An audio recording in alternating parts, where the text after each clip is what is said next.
nation that you call yours, people can do what has been done to our children in West Cameroon.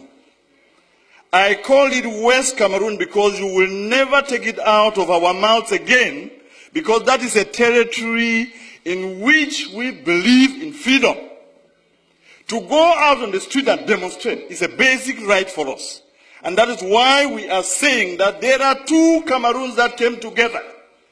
If you are telling us, like a state minister stood here last year and told us that what happened in Cameroon is like dropping a few cubes of sugar into a basin of water.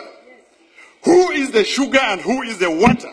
I'm asking the government bench of Cameroon, who is that you rape our children? My brother's daughter has been raped in Boya. I swear to you, the government of this country, does the president of this country know that the governors and the DOs and all the administrators you are sent to West Cameroon are out there behaving exactly like an army of occupation? Our people have nowhere to go.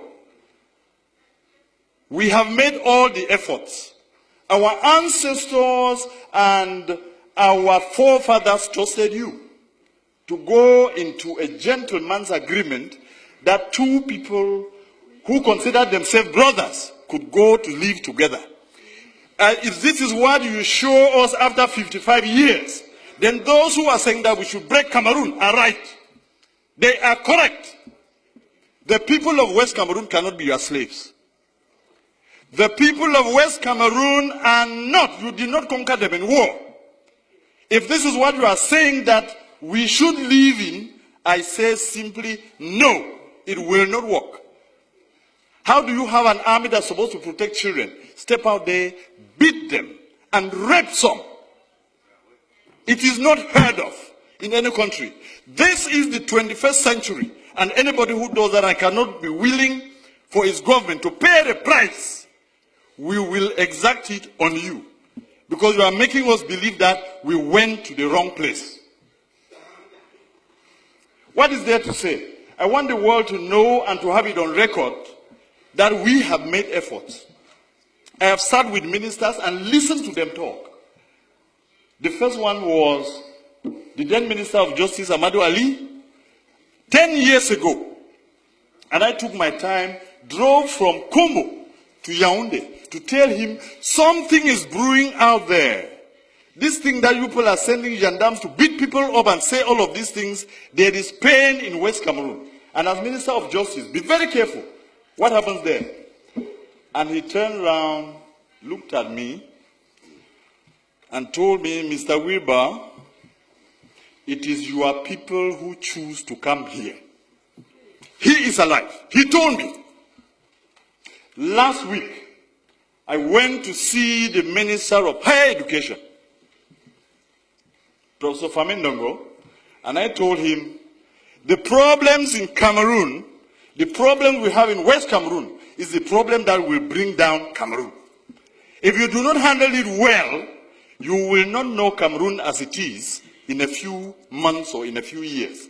When people have had pent-up anger and pain, humiliation, for over 50 years, when it bursts out, you will never be able to control it. And I told him. And simply what he asked me was, qu'est-ce que vous allez faire? Because you have your army of occupation out in West Cameroon, you believe that when the people will rise, even if you took the whole of the French army and added to yours, you will never bring them down. And we have no need for that. We don't have any need for that in the 21st century. I was one of the believers in a unified Cameroon. And I want to tell this house that what has happened to those children in Buea University and in Bamenda has convinced me that the people who say Cameroon should go in two parts are correct. And there are more and more of us out there who now believe that it is the ultimate end. I listened the other night, an offer of 1,000 jobs, an offer of 2 billion francs for lay schools, and I laughed at myself. Are my people slaves? So you now take them to be your dogs. that you can beat and wound and maim, break their bones, then throw a piece of meat for them to fight over. It has to end. If we, the people of West Cameroon, have to continue doing what we are doing, it is because we believe that the more is always the merrier. When you have more people, you have more chances of surviving in life. If the more people who are the people of East Cameroon have proven to us that our blood means nothing, then it is time for us to say it will soon be over. I want to give you a quote here in this house that I borrowed from the American liberators. When injustice becomes law, resistance becomes a duty. The people of West Cameroon have a duty to resist your oppression. I called it oppression because of what I've seen in the field. Let me quote you another two instances. 3 weeks ago, there was an incident in Bangolan, which is a neighboring village to Jakiri, where I come from. And I don't know what it was about, and a gendarme officer was killed. And the forces of law and order, under the instructions of the SDO of Ngokitunya, move into Jakiri, a neighboring village, and take away 100 men. Just beat them up, break their bones, and then just leave them there. And I went to that place where he took these people, and I told him, Mr. SDO, you are going to release my people. He sent soldiers to me, and one of them told me, I said, I am the representative of these people because I'm a parliamentarian. And the young man turned around and asked me, "Et puis quoi? On n'est pas ici à Yaoundé." And he drew a line on the ground to tell me, if you cross here, you will see the consequences. Unfortunately for him, I happen to be a descendant of the warriors, so nobody draws a line before me. And I crossed, and I told him, shoot me. I told the SDO, release my people. In 12 hours, he released them. But some are still lying in the hospital.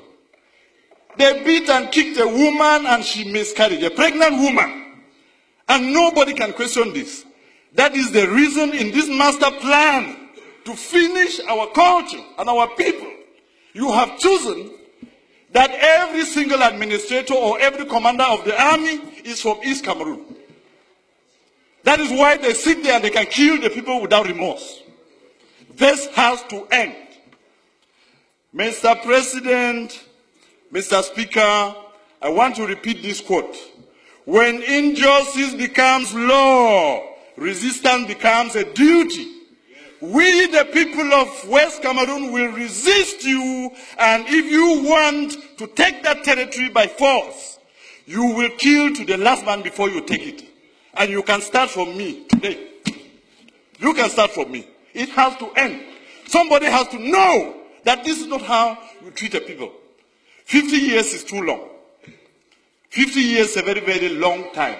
And we come here and sit just talking about the budget. You normalize murder. You normalize rape. Mr. Speaker, I am sorry to tell you that this is part of the resistance. You will hear me to the end. When injustice becomes law, resistance becomes a duty. It is my duty to defend my people. You will not stop me because of lack of time. Or if you want to, you can call your brutal gendarmes to come and kill me here. I will not. I will not. I want you to hear this, Mr. Speaker, that my people are suffering, and that the cube of sugar that was defined in this house. Are you just angry, Mr. Speaker, that the person you considered your slave, a slave has risen in the master's house and is asking a question? I have. Mr. Speaker, I'm telling you, this is part of my resistance, and you will hear me to the end. Bring the brutal soldiers who raped our daughters to take me out of here. I will say it to my end. I will say it to the end. There is nothing you can do to me. I'm wondering whether His Excellency the President of the Republic knows that the governors and the DOs are behaving exactly when they are posted to West Cameroon as colonial masters. When they abuse people and insult them and do all they have done, we have to resist And we have to tell you, our people will not be brought down because we came into this union as equal partners. Yes, sir. And I am done. And I am done. And we will resist. And there is nothing you can do to stop us because this is part of our culture that we inherited. You people who fear every administrator and every ruler, we challenge our rulers, we take them to task, and that is why they are accountable. Thank you very much.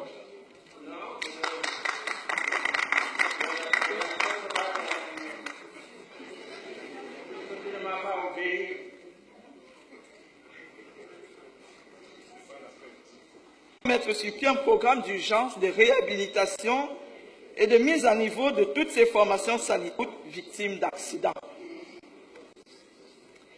Et en évoquant cela, Monsieur le ministre, je ne peux m'empêcher de soulever le cas de l'hôpital de district d'Ebebda, qui n'emporte que la désignation et pour lequel je vous avais saisi il y a 2 ans. À ce jour, le plateau technique de cette formation reste on ne peut plus sommaire. Or, cette localité est très souvent le théâtre d'accidents mortels, volant alors qu'elle marchait paisiblement et prudemment le long de la route. Monsieur le ministre, c'est un cri de détresse que je lance.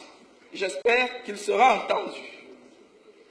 Me tournant à présent vers le ministre en charge du développement urbain, je voudrais relayer les cris de détresse des habitants de certains quartiers de la capitale de notre pays.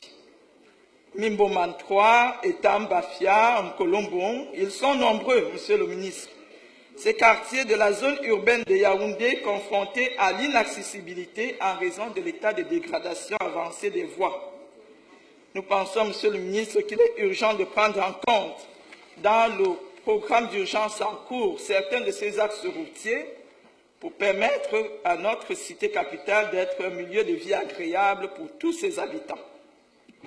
Je voudrais également signaler à votre attention, au cas où vos collaborateurs ne l'auraient pas fait encore, le danger permanent que constitue la voie d'accès, du reste très fréquentée, reliant le rond-point École publique Bastos à la rue dite Dragage. Depuis plusieurs mois, les usagers assistent impuissants à l'érosion progressive de l'étroite ruelle au point de franchissement de la rivière Mfunzi. Il serait indiqué d'y opérer une intervention urgente avant la survenance d'une catastrophe, c'est-à-dire l'effondrement total de ce qui tient encore lieu de chaussée. Voilà quelles étaient mes préoccupations, Monsieur le très honorable Président de l'Assemblée nationale, et j'exprime d'avance mes remerciements aux membres du gouvernement pour la prise en compte de ces plaidoyers, afin que le ciel de l'émergence vers laquelle nous conduit le chef de l'État, son Excellence Paul Biya, se dévoile pour l'immense majorité de nos compatriotes. Je vous remercie.